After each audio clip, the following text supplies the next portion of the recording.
In the summer of 1858, two candidates campaigned across the state of Illinois for a seat in the United States Senate. That seat belonged to Stephen Douglas from the Democratic Party. He was seeking re-election. His opponent was a lawyer from the newly established Republican Party. His name was Abraham Lincoln. Abraham Lincoln proposed that he and Stephen Douglas hold several debates. The rules for each debate would be the same. One man would speak for an hour. His opponent would speak for an hour and a half. Then the first man would speak for half an hour to close the debate. Douglas agreed. There were 7 debates in all. They were held in towns throughout Illinois. In some places, there was great interest in what the two candidates had to say. Thousands of people attended. Douglas was a short, heavy man. One reporter said he looked like a fierce bulldog.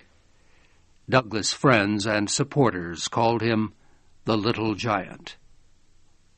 Lincoln was just the opposite. He was very tall and thin, with long arms and legs. His clothes did not fit well, and he had a plain face, one which many thought was ugly. He looked more like a simple farmer than a candidate for the United States Senate. The Lincoln-Douglas debates covered party politics and the future of the nation. But everything the two men discussed was tied to one issue: slavery. Douglas spoke first at the first debate.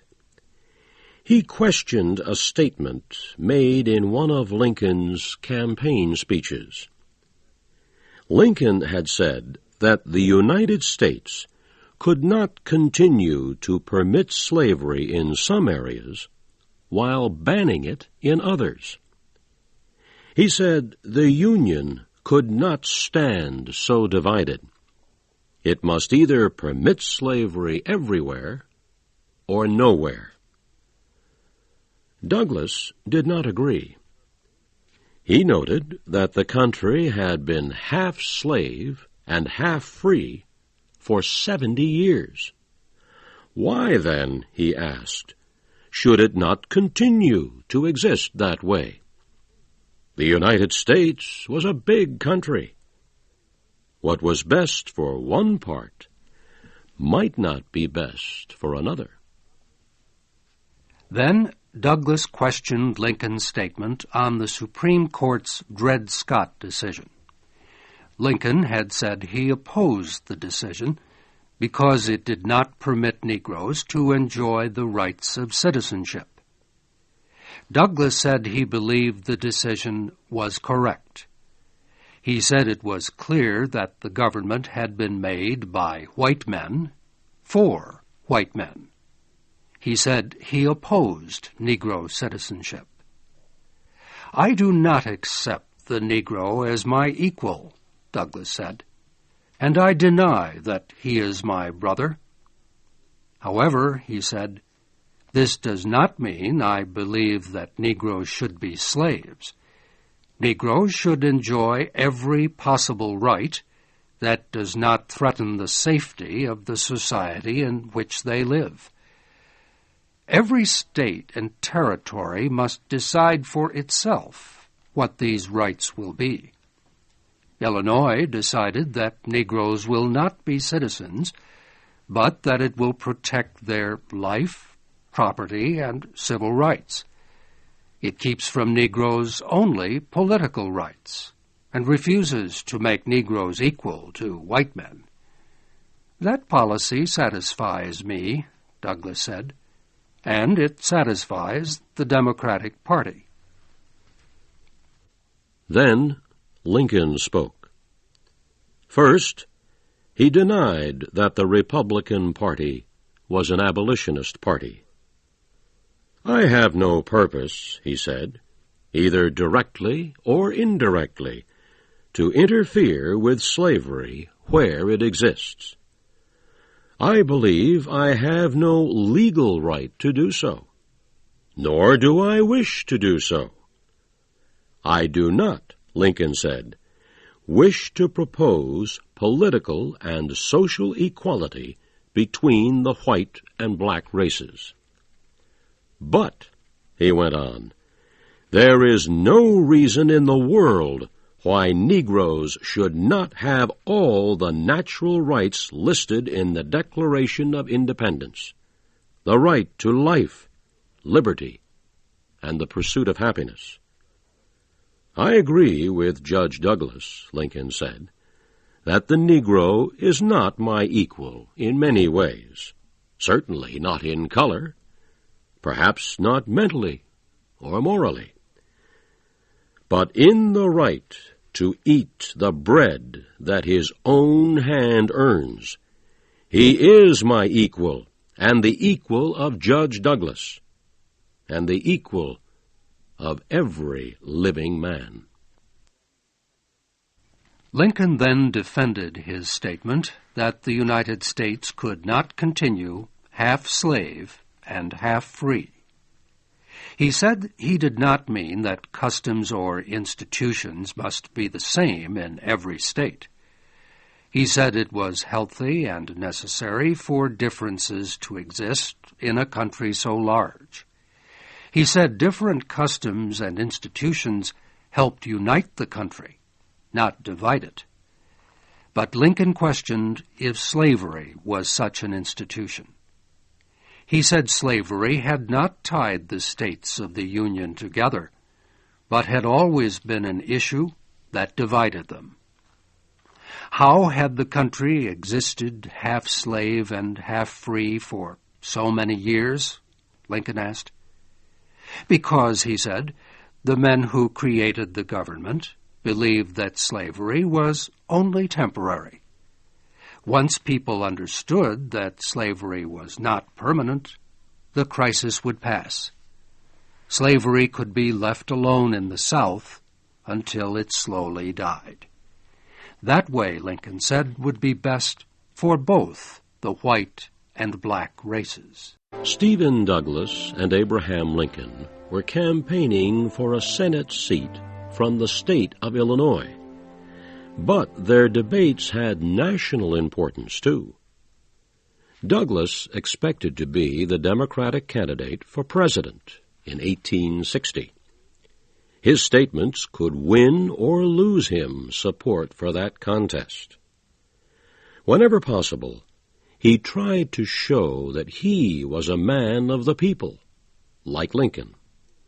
He tried to show that his Democratic Party was a national party, while the Republican Party was a party only of the North.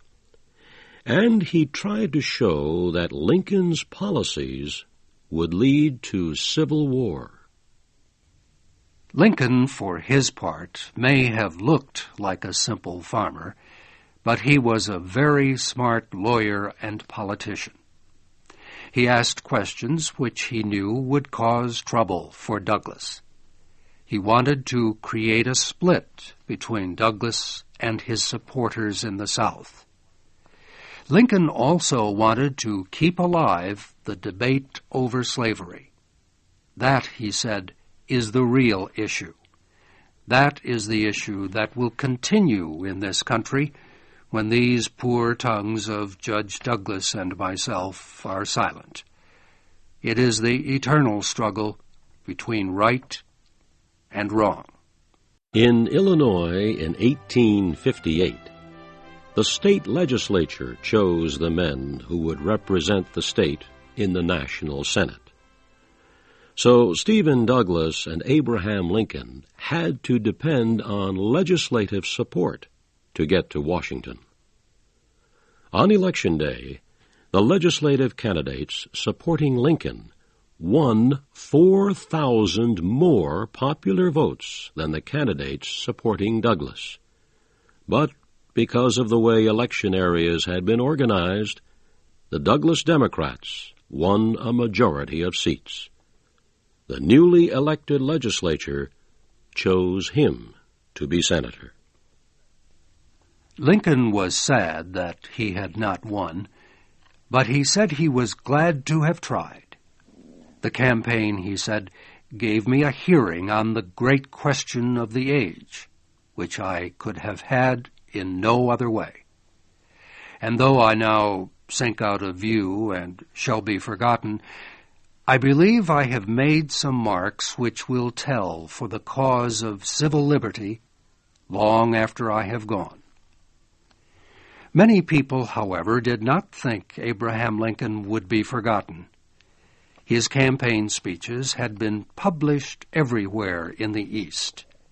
His name was becoming widely known. People began to speak of him as a presidential candidate.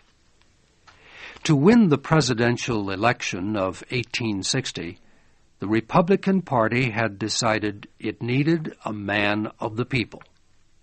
He must be a good politician and leader.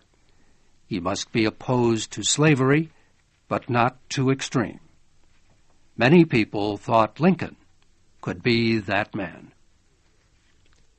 After the election in Illinois, Lincoln made several speaking trips in the western states. In none of his speeches did he say he might be a candidate for president in 1860. If anyone said anything about Lincoln for president, he would answer that he did not have the ability. Or he would say there were better men in the party than himself. Lincoln said, "Only events can make a president." He would wait for those events.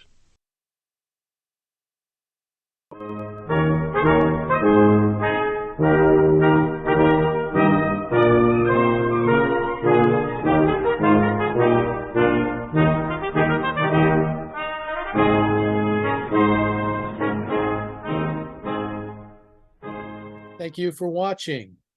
Can you do me a favor? Please leave a comment in the comment section below. That would really help. Thank you, and see you again soon.